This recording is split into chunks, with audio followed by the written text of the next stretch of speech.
La thématique de ce soir, c'est « Ranime en moi ». Est-ce qu'il y a des cœurs qui ont besoin qu'il y ait quelque chose qui se ranime en eux, dans leur vie? On devrait toujours lever la main, je pense. Donc, et vous savez que si nous ne veillons pas, si nous ne prenons pas du temps pour arrêter toutes nos activités diverses et variées, nous finirons tôt ou tard par nous éteindre. Parce que ce qui doit vous faire vivre, ce n'est pas vos activités, c'est votre relation avec le Créateur. Vous aurez beau servir Dieu dans tous les domaines, à gauche, à droite, là où il y a des besoins, etc. Ce n'est pas ça qui va vous faire vivre. C'est une ineptie de croire que le service nous fait vivre. Ce qui nous fait vivre, c'est la relation avec Christ. Ce qui nous amène à mieux servir, c'est notre relation avec Christ. Et je préfère arrêter que de ne plus être en relation avec Christ. Et de prendre du temps pour me recentrer et d'avoir un temps de ressourcement, un temps où mon âme va être ranimée, ravivée intérieurement. Il existe diverses raisons qui peuvent nous conduire sur le cheminement de la monotonie. J'en ai noté quelques-unes, c'est juste des pistes de réflexion. La première raison, c'est la mauvaise compréhension de ce que Dieu attend de nous. Parfois, on s'imagine que Dieu nous demande de faire certaines choses alors que Dieu ne nous a rien demandé. Parfois, on s'imagine que Dieu nous demande de prendre telle ou telle orientation alors que Dieu nous a dit « Hé, pause ». C'est très dangereux que de ne plus ou ne pas écouter la voix de Dieu. La deuxième raison, c'est la mauvaise compréhension de qui est Dieu. Ça fait des années que je me bats avec cela, pas pour moi-même, uniquement dans l'ensemble. Parce que je me rends compte que dans le milieu chrétien, on a une très très mauvaise compréhension de qui est véritablement Dieu. Pourquoi ? Parce qu'avec les années, nous nous sommes installés dans toutes sortes de raisonnements et de conceptions et nous avons fait une religion. Vous avez dit, et Dieu, il est comme ça. Et lorsque tu prends le temps d'approfondir la parole de Dieu, lorsque tu prends le temps de vivre des moments d'intimité avec Dieu, d'un seul coup, tu dis, ouh là là, jamais j'ai connu de tels moments, des moments aussi profonds. Pourquoi ? Parce qu'à un moment donné, on est tombé dans le rythme de la monotonie chrétienne. Troisième raison, la mauvaise compréhension de sa volonté souveraine. On a une conception de la volonté de Dieu, mais on ne comprend pas vraiment qu'est-ce que c'est que la volonté de Dieu. On a une conception de l'obéissance, mais en réalité, on ne sait pas ce que c'est que l'obéissance. L'obéissance, ce n'est pas une tenue vestimentaire. L'obéissance, ce n'est pas des principes, des règles judaïques. Il faut, tu as le droit, tu n'as pas le droit. Attention, si tu ne fais pas, je vais t'en coller une. Ça, c'est hors de question, c'est anti-biblique. Vous pouvez lire la parole de Dieu en long, en large et en travers. Jamais vous verrez Dieu qui va vous dire « il faut faire ça ». Dieu a fixé des principes spirituels, familiales, sociétales, vie d'église, pour qu'on puisse vivre épanoui et une vie animée par l'esprit.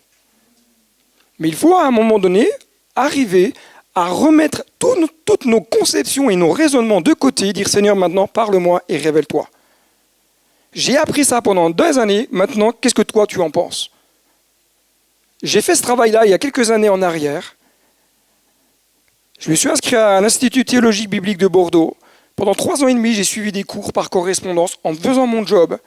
3 ans et demi pour arriver au bout, à dire, en fin de compte, j'ai encore beaucoup de choses à apprendre. Ben oui. Et encore aujourd'hui, je me dis, punaise, il y a encore du chemin, quoi. Quatrièmement, ce qui nous amène sur le chemin de la monotonie, c'est la dureté de notre cœur. Le refus de vouloir avancer, le refus de vouloir se soumettre à ce que Dieu nous demande. Pas à ce que l'Église ou le pasteur dit. Ça, c'est pas important. Ce qui est important, c'est ce que Dieu vous demande. Le refus de changer de direction. Le refus d'abandonner certaines idées, certains principes, certaines manières de vivre. Le refus de se remettre en question. Et enfin, ce qui peut nous conduire dans la monotonie, c'est l'absence de maturité spirituelle. Et je peux vous dire que dans le corps de Christ, au sens très large, il y a une immaturité spirituelle qui est énorme. Énorme. Sur des principes de base bibliques, il y a des croyants, ça fait 50 000 ans qu'ils sont chrétiens, il y a encore certaines choses qu'ils n'ont pas compris. Ou mal compris. Ou alors ils ont fait des conceptions, il manque de maturité spirituelle. Pourquoi ? Parce qu'on a infantilisé les gens. On ne les a pas amenés à dire, mais pose-toi la question, pose la question à Dieu, réfléchis-toi, que venir me demander à moi. Le pasteur, c'est pas le devin, il ne va pas venir faire avec des osselets, dire, pouf, tiens, c'est ça la pensée de Dieu. Non, cherche. Tu as une Bible. Il y a des moyens Internet aujourd'hui qui nous permettent d'avoir des correspondances, des textes, etc., etc. Moyen de fouiner, de moments de rechercher, de regarder dans le grec, dans l'hébreu, etc. Prenez du temps.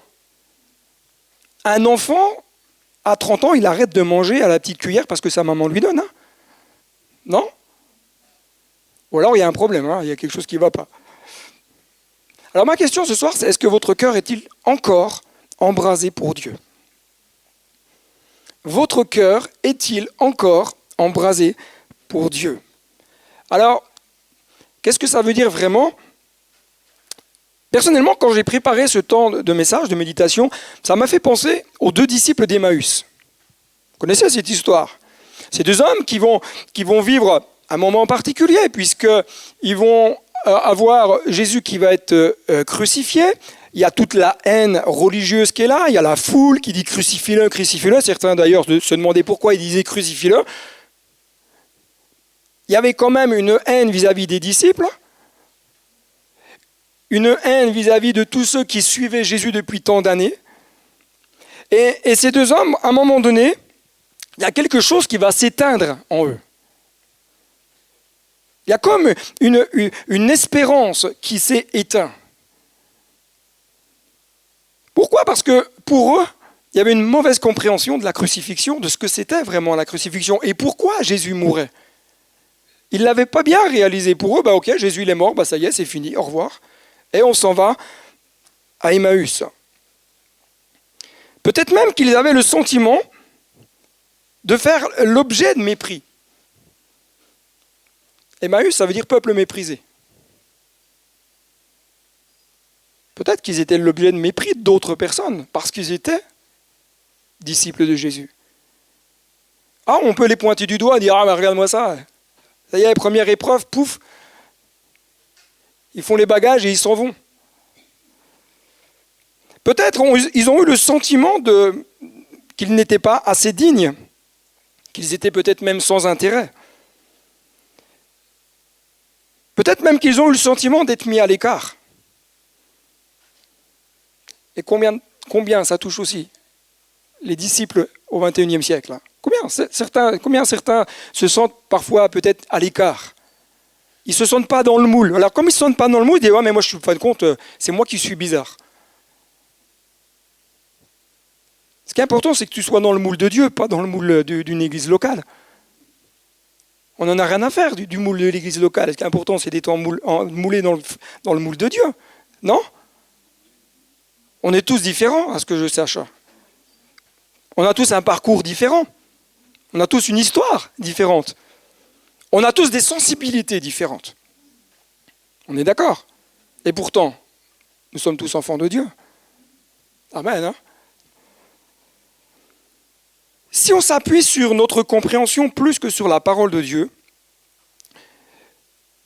notre manière de voir les choses spirituelles va commencer à être faussée.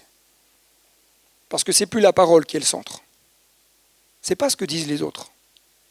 C'est peut-être bien, c'est peut-être juste, c'est peut-être intéressant, mais c'est peut-être complètement erroné. Ne prenez pas par argent comptant tout ce que vous entendez. Vous connaissez cette histoire d'un enfant qui achète un journal. Alors à l'époque c'était des francs, mais on va prendre en euros. Je ne sais pas combien ça coûte un journal, mais 1,80, merci. Alors, l'enfant, il va au buraliste. On voit ceux qui achètent souvent. L'enfant, il va chez le buraliste, et le buraliste, il lui dit au gamin, 3 €. Et il dit, monsieur, c'est marqué 1,80 €. Et le buraliste lui dit, mais il ne faut pas croire ce qu'il y a écrit dans les journaux. Faites attention à ce que vous entendez. Faites attention, confrontez avec la parole de Dieu. Les disciples d'Emmaüs, pendant qu'ils étaient à table, qu'il était à table avec eux, donc Jésus, il prit le pain, et après avoir rendu grâce, il le rompit et le leur donna. Alors leurs yeux s'ouvrirent et ils le reconnurent, mais il disparut de devant eux. Et ils se dirent l'un à l'autre, notre cœur ne brûlait-il pas au-dedans de nous lorsqu'il nous parlait en chemin et nous expliquait les Écritures. Ce qui est intéressant, c'est que dès l'instant où les disciples vont reconnaître Jésus, Jésus disparaît. Je ne sais pas si vous aviez déjà fait attention, mais dès le moment où leurs yeux s'ouvrent, ils ne voient plus Jésus. C'est assez étonnant quand même. Pourquoi Jésus, quelque part, il ne reste pas? Parce que Jésus voulait les amener à croire, non pas dans une foi naturelle, dans ce qu'ils voyaient, mais dans quelque chose de spirituel. La marche avec Dieu, c'est une marche spirituelle. Et gloire à Dieu, quand parfois on ressent la présence de Dieu, parfois on ressent l'amour de Dieu qui nous enveloppe. Alléluia! Mais gloire à Dieu pour toutes les fois où tu ne ressens rien. Pour toutes les fois où tu es dans le désert et puis tu dis « Oh Seigneur, où c'est que tu es ?» Pourtant, il est là. Et ces disciples, à un moment donné, leurs yeux vont s'ouvrir. C'est-à-dire que Jésus va leur donner la capacité de comprendre les choses, non plus d'une manière naturelle, mais d'une manière spirituelle. Leurs yeux vont s'ouvrir pour voir, pour comprendre que leur avenir, il n'est pas derrière eux. Leur avenir, il est devant. D'où, le meilleur est devant. Alors pourquoi tu regardes toujours derrière? Regarde ton voisin derrière. Non, j'ai dit devant, j'ai pas dit derrière. Comme quoi, on a vite fait de regarder derrière nous. Non, tu peux regarder quand même ton frère, ta sœur qui est derrière. Hein. Leurs yeux s'ouvrirent pour qu'ils puissent comprendre qu'il y avait un nouveau chemin à prendre. Fini le chemin de la religion, fini le chemin des lois, etc. Il y avait quelque chose de nouveau. Moi, je pense qu'à l'époque, quand même, parce que c'est des Juifs, ça devait quand même les bousculer. Pendant des années, on leur a enseigné les lois mosaïques, les prophètes, etc., etc. Et d'un seul coup, Jésus, c'est la grâce. Waouh! Comme quoi, on a besoin qu'il y ait quelque chose qui se ranime en nous pour comprendre. Notre cœur ne brûlait-il pas au-dedans de nous? Lorsqu'il nous parlait, nous expliquait les Écritures littéralement, dans le grec, ça veut dire lorsque Jésus a ouvert les Écritures, avec un grand E. On parle des Écritures. La Bible hébraïque. Hein. On rappelle que le Nouveau Testament n'existait pas. D'accord?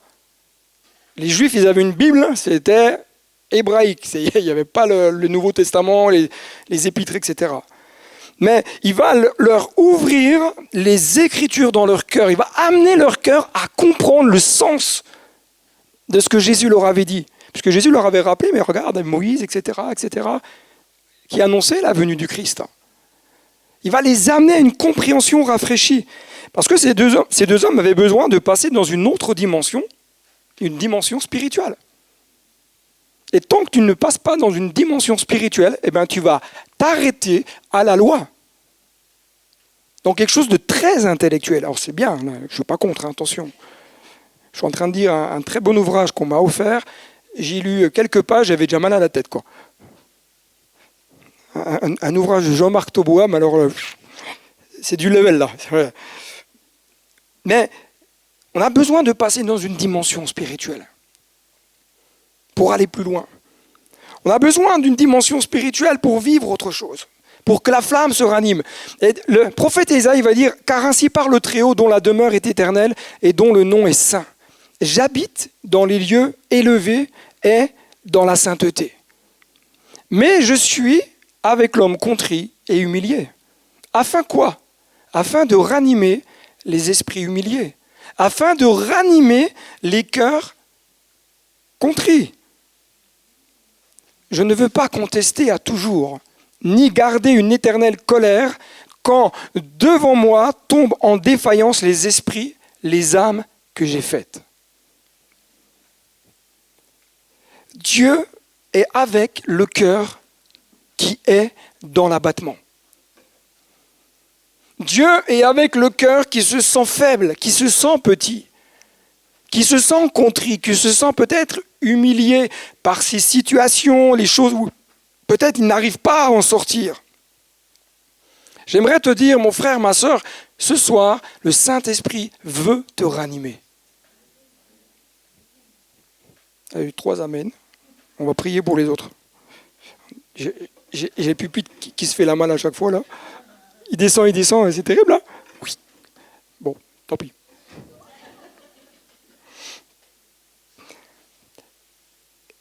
Le Saint-Esprit ranime.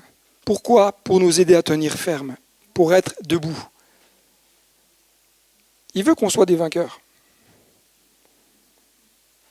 Dans une position de victoire et non de faiblesse. Peut-être que tu as le sentiment que ça fait un certain temps que ta flamme a baissé.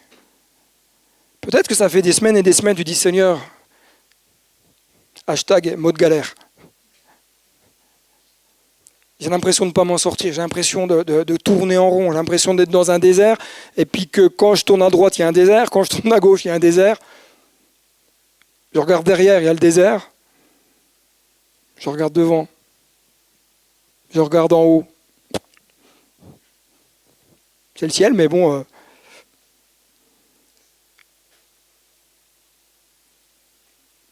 Je crois que le Saint-Esprit veut agir ce soir et t'aider à être debout. T'aider à reprendre...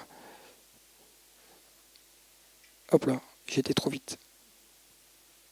Il ne cassera pas le roseau abîmé.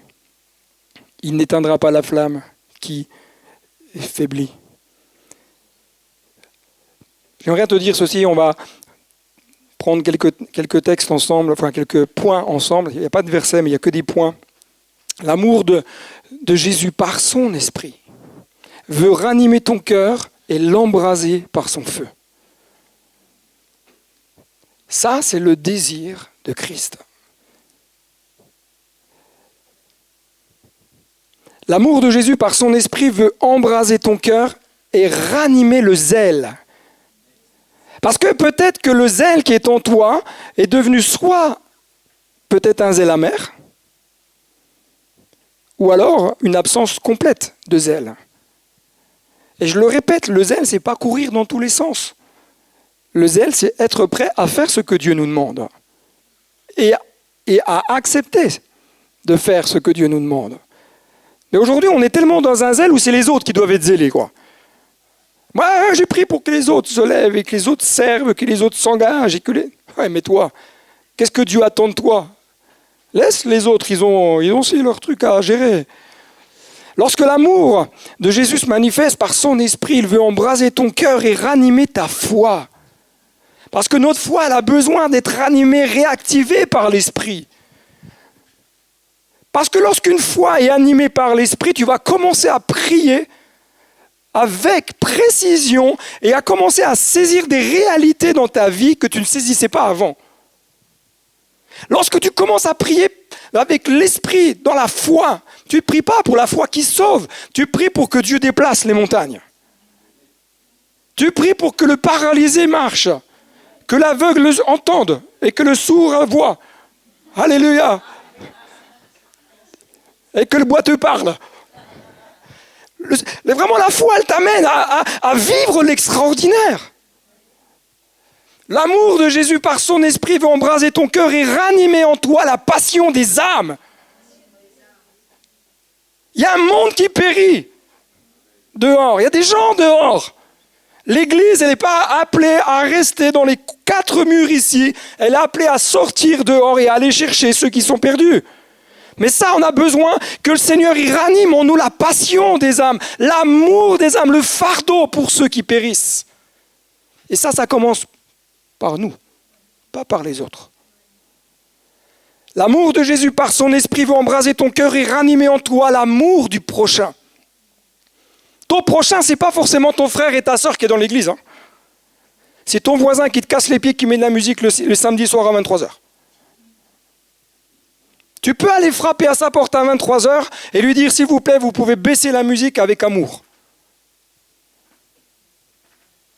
Oui, c'est possible, même si ça vous agace. Tout est possible. L'amour de Jésus par son esprit va embraser ton cœur et ranimer en toi, quoi? L'amour de l'Église. Non, mais je comprends que vous ne dites pas amen, parce que ça pique un peu. L'amour de Jésus par son esprit veut embraser ton cœur et ranimer en toi le feu de la consécration. On manque cruellement aujourd'hui de consécration. On manque. Vous pouvez regarder dans toutes les églises, ce n'est pas à Besançon, dans toutes les églises, il y a un manque de consécration. Il y a un manque de ministère pastoral. Aujourd'hui, des pasteurs sont obligés de faire 1, 2, 3, 4 églises. Est-ce que c'est normal? Non, ce n'est pas normal. Pourquoi? Parce qu'on ne veut pas se consacrer. Parce qu'on a été déçus, parce qu'il y a eu des épreuves, etc. Je suis d'accord, là-dessus, je n'ai pas de problème. De toute façon, vous me connaissez, donc je n'ai pas de problème. Mais Dieu nous demande de nous consacrer. Il y a des personnes qui doivent se consacrer dans ce que Dieu aura déposé dans leur cœur. L'amour de Jésus par son esprit veut embraser ton cœur et te redonner un cœur de serviteur. Est-ce qu'on peut ensemble dire, Seigneur, mais ranime maintenant la flamme. Ranime la flamme, ranime mon cœur, ranime ma vie, qu'il y ait peut-être un moment de rafraîchissement dans votre être ce soir. Qu'il y ait un temps de rafraîchissement dans votre vie. Est-ce que tu peux allumer le son de l'ordinateur, Hugo? Je crois que normalement, il y a un fond musical, si je ne me suis pas trompé. Si ça n'a pas marché, ce n'est pas grave. Mais qu'on puisse peut-être ensemble commencer à dire, Seigneur, s'examiner et laisser le Seigneur parler à notre cœur. Dire, Seigneur, moi, qu'est-ce qui a besoin de changer dans ma vie? Qu'est-ce qui a besoin d'être rectifié? Est-ce que la flamme, tu ne veux pas laisser le Saint-Esprit juste souffler un petit peu sur les braises qui sont là pour que ça reprenne? Et après, le Seigneur, il remettra du petit bois, t'inquiète pas. Il va t'aider à ranimer la flamme. Parce que lorsque ça fait des années qu'on est croyant, parfois on s'essouffle quand même avec le temps. Il faut l'avouer. Et on n'a pas à juger, on n'a pas à culpabiliser ou à pointer du doigt. Ça fait partie de la vie. Dieu n'éteint pas le lumignon qui fume. Je ne sais pas comment est ton cœur, et je te dirais qu'à la rigueur, ça te regarde, toi et Dieu. Et moi, je prie pour que le Saint-Esprit ranime ton cœur, pour que le Saint-Esprit ranime ta vie, pour que tu commences à dire, Seigneur, je veux que ça soit une nouvelle saison, un nouveau départ, comme les disciples d'Emmaüs. Peut-être que j'ai commencé à prendre la route d'Emmaüs, peuple méprisé. Mais Seigneur, je veux reprendre la route de Jérusalem, là où ton nom demeure, là où ta gloire se manifeste. Et laisse l'Esprit de Dieu maintenant venir te parler, venir te sonder, venir te toucher. Seigneur mon Dieu, merci pour ta présence.